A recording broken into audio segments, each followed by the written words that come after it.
بسم الله الرحمن الرحيم نحمده ونصلي على رسوله الكريم أما بعد فأعوذ بالله من الشيطان الرجيم بسم الله الرحمن الرحيم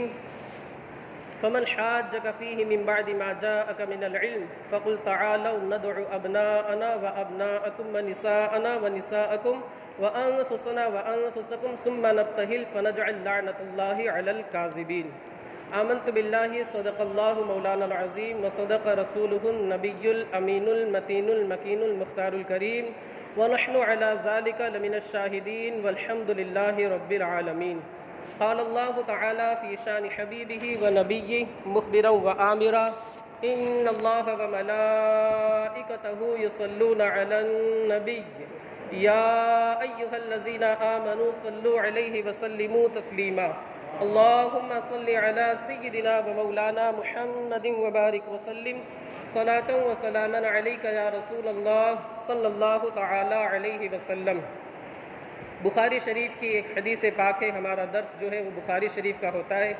کتاب المناقب میں امام بخاری نے ایک روایت نقل کی ہے کہ اللہ کے رسول صلی اللہ علیہ وسلم ارشاد فرماتے، حضرت ابو بکر صدیق سے روایت ہے رضی اللہ تعالی عنہ، ارقبوا محمدًا فی اہل بیتی، یعنی محمد صلی اللہ علیہ وسلم اور آپ کے اہل بیت کا خیال رکھو،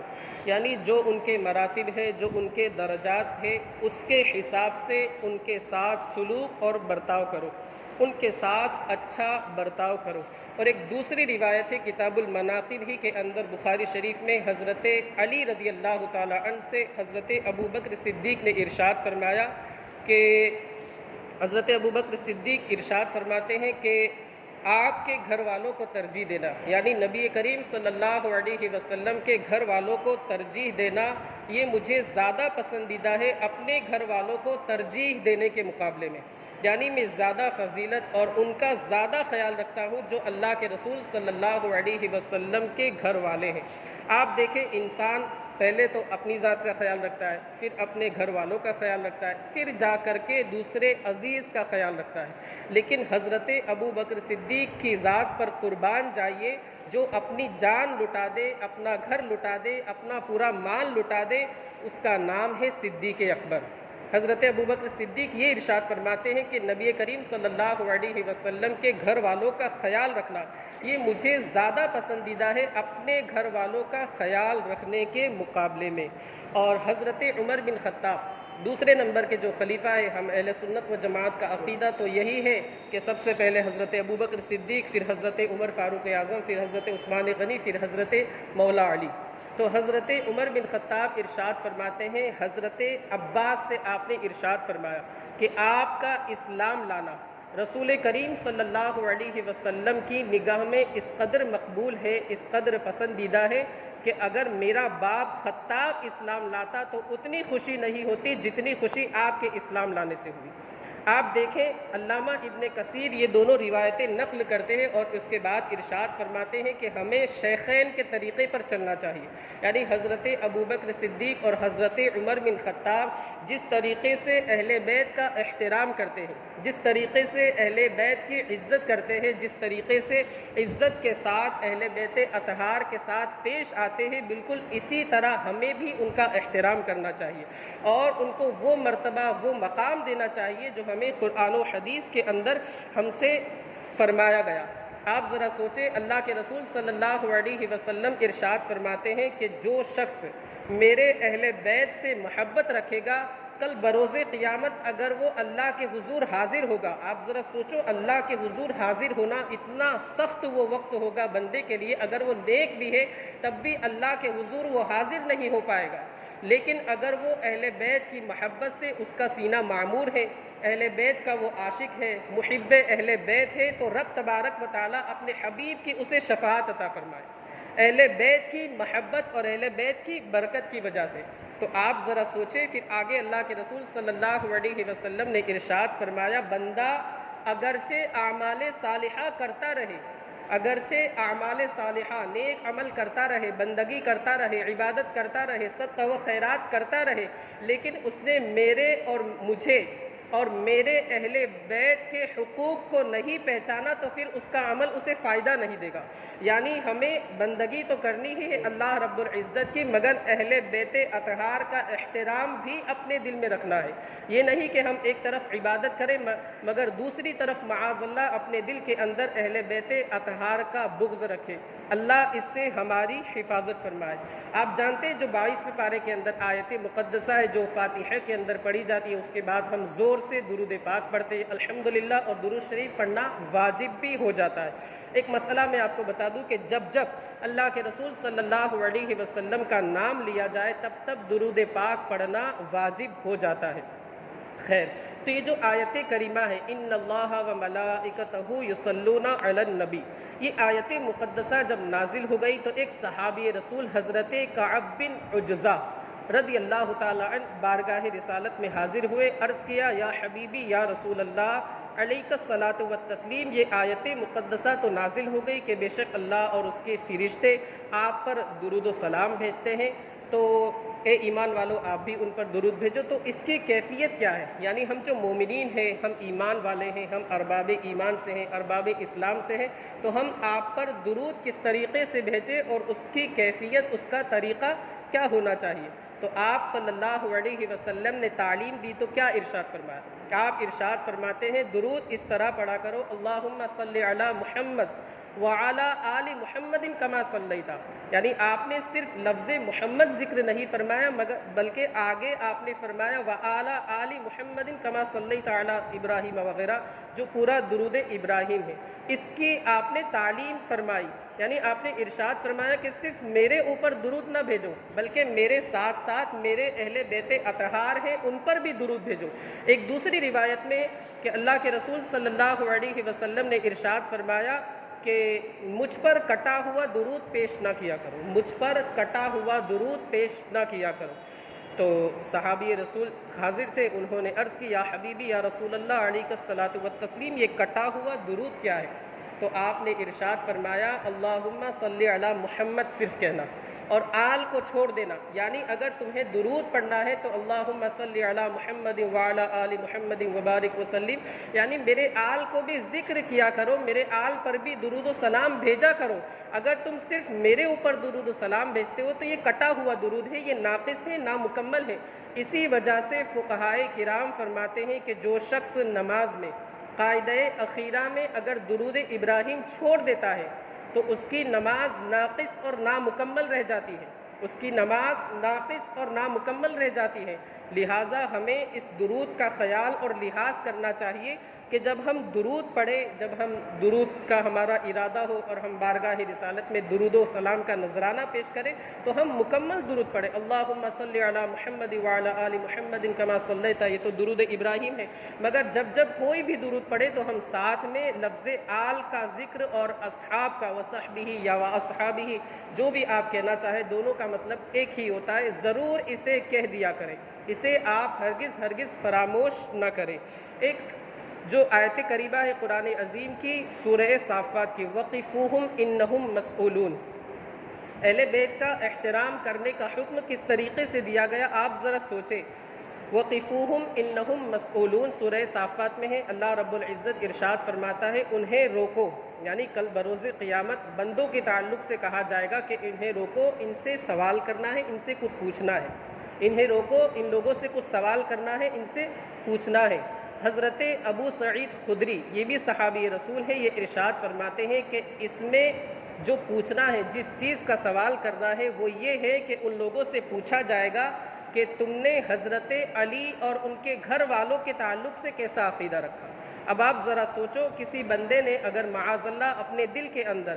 بغض علی کو بڑھاوا دیا، معاذ اللہ بغض علی کو اس نے اپنے دل کے اندر پنپنے دیا، حضرت علی کی معاذ اللہ اس نے عداوت رکھی، اہل بیت اطہار کی عداوت اور ان کی دشمنی سے اپنے سینے کو اس نے بھرا ہوا رکھا، تو معاذ اللہ پھر اس کا انجام کیا ہوگا یہ آپ بخوبی جانتے ہیں۔ ظاہر سی بات ہے پھر اس کی پکڑ ہوگی، کیونکہ اللہ فرما رہا ہے انہیں روکو، ان سے کچھ پوچھنا ہے۔ مطلب یہ ہے کہ اگر بندہ بندے نے اگر اس کے خلاف کام کیا، جس کا حکم اللہ اور اس کے رسول نے دیا ہے، صحابہ سے جو طریقہ منقول ہے، اس کے خلاف اگر وہ کرتا ہے تو یقیناً اس کی پکڑ ہوگی، اور اللہ رب العزت کی پکڑ، میرا رب ارشاد فرماتا ہے ان اخذہ علیم شدید، بے شک اللہ رب العزت کی جو پکڑ ہے وہ بڑی سخت ہے، علیم شدید، دردناک عذاب ہے۔ اور ایک دوسرے مقام پر اللہ رب العزت ارشاد فرماتا ہے سورۃ البروج کے اندر ان بطش ربک لشدید، بے شک تیرے رب کی پکڑ جو ہے وہ بڑی سخت ہے۔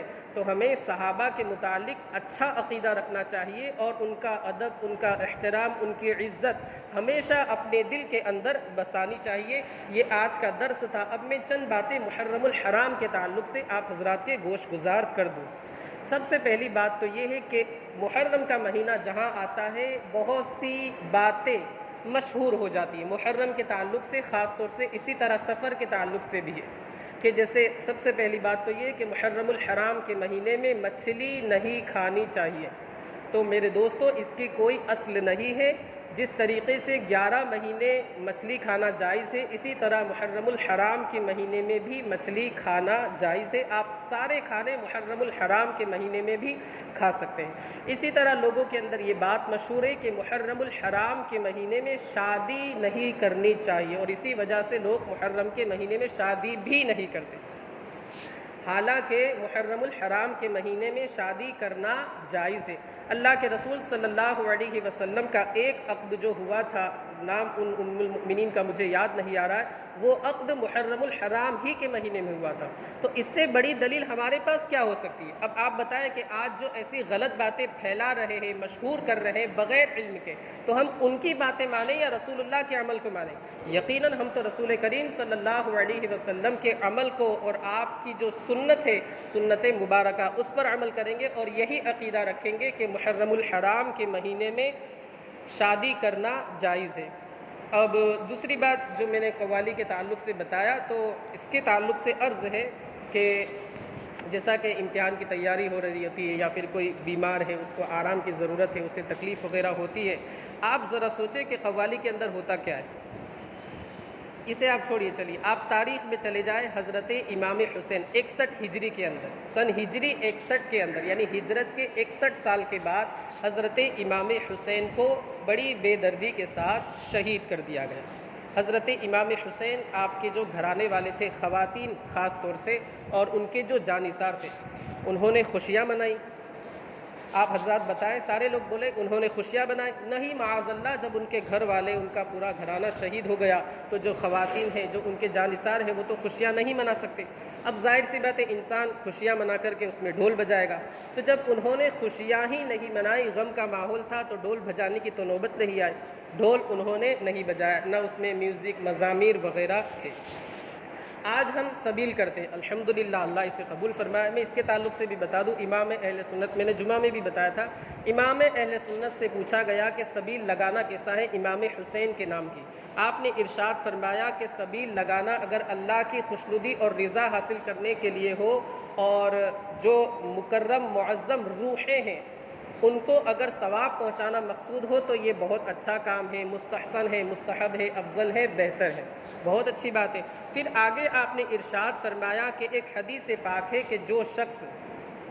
بہت گناہ گار ہو جائے، اس کے گناہوں پر گناہ ہو جائے، بہت زیادہ گناہ گار ہو جائے، تو آپ ارشاد فرماتے ہیں تو پانی پر پانی پلا، اس لیے کہ یہ پانی پر پانی پلانا تیرے سے، تیری ذات سے گناہوں کو اس طریقے سے جھاڑے گا جس طریقے سے آندھی جو ہے وہ درخت سے پتوں کو جھاڑتی ہے۔ یہ حدیث پاک میں اللہ کے رسول صلی اللہ علیہ وسلم نے ارشاد فرمایا، امام اہل سنت حضور اعلیٰ حضرت نے اسے نقل فرمایا۔ اور ایک دوسری حدیث پاک ہے، بس 2-3 منٹ آپ کے لوں گا اور اپنی بات کو ختم کر دوں گا۔ دوسری حدیث پاک ہے، اللہ کے رسول صلی اللہ علیہ وسلم ارشاد فرماتے ہیں کہ بنی اسرائیل کے زمانے میں ایک طوائف تھی، طوائف آپ لوگ جانتے ہوں گے، جو بدکار عورت ہوتی ہے، کتنا عظیم وہ گناہ کرتی ہوگی، اور بدکار، فاحشہ، فاسقہ، بالکل اس کا جو گناہ ہے وہ آپ لوگ بخوبی جانتے ہیں۔ مگر اس نے دیکھا کہ ایک کتا ہے، اسے بہت پیاس لگی ہوئی، زبان نکال کر کے کنویں کے ارد گرد وہ گھوم رہا ہے۔ کنویں کے ارد گرد وہ گھوم رہا ہے۔ اب یہ جو فاحشہ بدکار عورت تھی، اس نے دیکھا کہ اس کتے کو پیاس لگی، اس کتے کو پانی پینا ہے، مگر وہ کنویں کے پاس ڈول وغیرہ نہیں ہے اور نہ ہی کچھ پانی وغیرہ گرا ہوا ہے کہ یہ جا کر کے آرام سے آسانی کے ساتھ پانی پی سکے اور اپنی پیاس کو بجھا سکے۔ اب وہ جو بدکار عورت تھی، اس کے ذہن میں ایک بات آئی، اس نے سوچا کہ میں اپنا موزہ لیتی ہوں اور اس میں رسی باندھ کر کے کنویں میں ڈالتی ہوں، جو کچھ پانی آئے گا کتا اسے پی لے گا۔ اس نے یہی کیا، اپنا موزہ اتارا، رسی باندھ کے اس میں ڈالا کنویں کے اندر اور پانی کھینچا، وہ کتے کو اس نے پانی پلا دیا۔ رب تبارک و تعالیٰ کو اس بدکار عورت کی یہ ادا اتنی پسند آئی کہ اللہ رب العزت نے اسی کے صدقے میں اس کی مغفرت فرما دی۔ آپ ذرا سوچیں کہ ایک بدکار عورت ہے اور ایک جانور جس کی کوئی حیثیت کوئی اوقات نہیں ہے، مگر اس کو سیراب کرنے کی وجہ سے، اس کی پیاس کو بجھانے کی وجہ سے اللہ رب العزت نے اس فاسقہ فاجرہ بدکار عورت کی مغفرت فرما دی۔ تو آپ ذرا سوچیں کہ آج اگر ہم الحمدللہ امام حسین کی سبیل لگاتے، سبیل لگانا جائز ہے، اور پیاسوں کو پانی پلاتے، وہ بھی اشرف المخلوقات، وَلَقَدْ كَرَّمْنَا بَنِي آدم، ہم نے انسان کو، بنی آدم کو معزز بنایا، اشرف المخلوقات جس کا لقب ہے، مخلوق میں، ساری مخلوق میں سب سے زیادہ افضل جو ہے وہ انسان ہے، اس کو پانی پلانے کا کتنا ثواب ہوگا۔ اور آج ہم پانی پر پانی پلاتے جائیں، انشاءاللہ العزیز کل موقع آئے گا کہ ہم حوض کوثر پر خلفائے اربعہ اور حسن و حسین کے دست اقدس سے پانی پئیں گے۔ علامہ حجت الاسلام علامہ حامد رضا ارشاد فرماتے ہیں کہ ہاتھوں سے 4 یار کے ہم کو ملیں گے 4 جام، دست حسن حسین سے پئیں گے چل کے جام دو۔ یہ علامہ حامد رضا ارشاد فرماتے کہ آج اگر ہم پانی پر پانی پلاتے جاتے تو اللہ رب العزت ہمیں وہ موقع نصیب فرمائے گا، یہ سعادت اور شرف عطا فرمائے گا کہ ہم خلفائے راشدین اور امام حسن کے دست اقدس سے ہم انشاءاللہ العزیز حوض کوثر پئیں گے۔ اللہ ہمیں یہ سعادت نصیب فرمائے۔ خیر، میں عرض کر رہا تھا کہ سبیل لگانا بہت اچھا کام ہے، لیکن سبیل کے ساتھ جو غلط کام ہوتے ہیں وہ تو ہر حال میں غلط ہے، اور سبیل کے ساتھ اور زیادہ غلط۔ میں نے جیسا کہ بتایا کہ خرافات ہوتے، کوئی پب جی کھیل رہا ہے اور کوئی قوالی وغیرہ سن رہا ہے، بلکہ میں نے تو ماتم کی بھی آواز سنی تھی۔ اب میں کیا بتاؤں، ماتم یہ شیعوں کا طریقہ ہے بھائی، ہم لوگ کیوں سنیں ماتم؟ ماتم وہ لوگ کرتے ہیں، اور اگر کوئی ماتم کرتا ہے، نوحہ وغیرہ کرتا ہے، یہ بھی جائز نہیں ہے۔ اپنی ذات کو تکلیف پہنچانا یہ اسلام میں جائز ہے ہی نہیں، اپنی ذات کا احترام کرنے کا حکم دیا گیا ہے۔ تو سبیل لگانا الحمدللہ جائز ہے، اللہ ہمارے ان بھائیوں کی خدمات کو قبول فرمائے، لیکن جو غلط چیزیں ہیں وہ ہر حال میں غلط ہے۔ اور جو میں کہہ رہا تھا کہ انہوں نے جیسے امام حسین شہید کیے گئے، آپ کے کنبے والے شہید کیے گئے، گھر والوں نے خوشیاں نہیں منائی، ڈھول نہیں بجائے۔ آج اگر قوالی لگائی جاتی ہے یا ماتم وغیرہ لگایا جاتا ہے، اس میں ظاہر سی بات ہے ڈھول ہوتا ہے، میوزک ہوتا ہے۔ یزیدیوں نے بھی وہاں پر ڈھول بجایا تھا، خوشیاں منائی تھی۔ آج اگر قوالی لگائی جاتی ہے تو اب آپ ذرا سوچیں کہ کس کا طریقہ ہوا۔ میں یہ نہیں کہتا کہ یہ یزیدی ہے، استغفر اللہ، ہرگز نہیں کہتا، لیکن طریقہ کس کا ہے آپ ذرا سوچیں۔ پھر جب فاتحے کا وقت آیا، اب کسی نے دعا کی کہ اللہ جو کچھ بھی نعت خوانی وغیرہ ہوئی تو اس میں قوالی کا بھی لفظ آئے گا۔ اب قوالی میں وہ تو نہیں کہیں گے، لیکن جو کچھ بھی پڑھا گیا اتنا تو کہیں گے، اس میں ڈھول وغیرہ آتا ہے، میوزک وغیرہ، کیا یہ سب کے بارے میں ہم یہ کہیں گے مولا اسے قبول فرما؟ تو کتنی ساری اس کے کتنے سارے نقصانات ہیں آپ ذرا سوچیں۔ تو خدا را سبیل لگائیں، لیکن جو خرافات ہیں، جو برائیاں ہیں، انہیں دور رکھیں، اور خاص طور سے امام حسین کے نام کی جو سبیل لگائی جاتی ہے، جو اسٹول لگایا جاتا ہے، ٹینٹ وغیرہ لگایا جاتا ہے، مٹکے رکھے جاتے ہیں، تو اس سے دور رہ کر کے خرافات کریں۔ ویسے تو ہر حال میں نہیں کرنا چاہیے، کسی حال میں نہیں کرنا چاہیے، لیکن اس اسٹول سے ہرگز دوری بنا کر کے رکھیں، اس کے قریب جا کر کے یہ خرافات نہ کریں، اور کسی حال میں نہ کریں۔ میں تو کہتا ہوں اللہ ہم سب کو توفیق دے، ہم سب کو سدھار دے، اپنے حبیب کا پکا سچا عاشق رسول بنا دے۔ مولا عز و جل ہماری تمام جائز مرادوں کو پورا فرمائے۔ امام حسین کے صدقے میں ہمیں برے اعمال سے رکنے کی اور اچھے اعمال کرنے کی توفیق رفیق عطا فرمائے۔ مولا عز و جل جو کچھ بھی ٹوٹے پھوٹے انداز میں نے درس دیا، مولا اسے اپنی بارگاہ میں قبول فرما۔ جو کچھ بھی مجھ سے اس کے بیان میں غلطی لغزش ہو گئی، اسے اپنے حبیب کے صدقے میں معاف فرما۔ جو کچھ بھی میں نے بیان کیا، مولا عز و جل سب سے پہلے مجھے اور پھر بعد میں ہم تمام لوگوں کو اس پر کما حق ہو عمل پیرا ہونے کی توفیق عطا فرما۔ مولا عز و جل امام حسین کی تعلیمات پر ہمیں عمل پیرا ہونے کی توفیق عطا فرما۔ امام حسین کے طریقے کے خلاف جو لوگ جا رہے ہیں، مولا عز و جل انہیں تو نیک ہدایت عطا فرما۔ مولا عز و جل ہمیں امام حسین کا سچا پکا شیدائی بنا دے۔ مولا عز و جل سچے دل سے ان کی اتباع و پیروی کرنے کی توفیق عطا فرما۔ مولا عز و جل ہماری تمام جائز مرادوں کو پورا فرما۔ اس بخاری شریف کی برکتوں سے ہمیں مالا مال فرما۔ ہماری تمام جائز مرادوں کو پورا فرما۔ قال اللہ تعالی فی شان حبیبہ الکریم ان اللہ وملائکتہ یصلون علی النبی یا ایہا الذین آمنوا صلوا علیہ وسلموا تسلیما۔ اللہم صل علی سیدنا ومولانا محمد وبارک وسلم صلاۃ وسلاما علیک یا رسول اللہ صلی اللہ تعالی علیہ وسلم وافوض امری الی اللہ ان اللہ بصیر بالعباد برحمتک یا ارحم الراحمین۔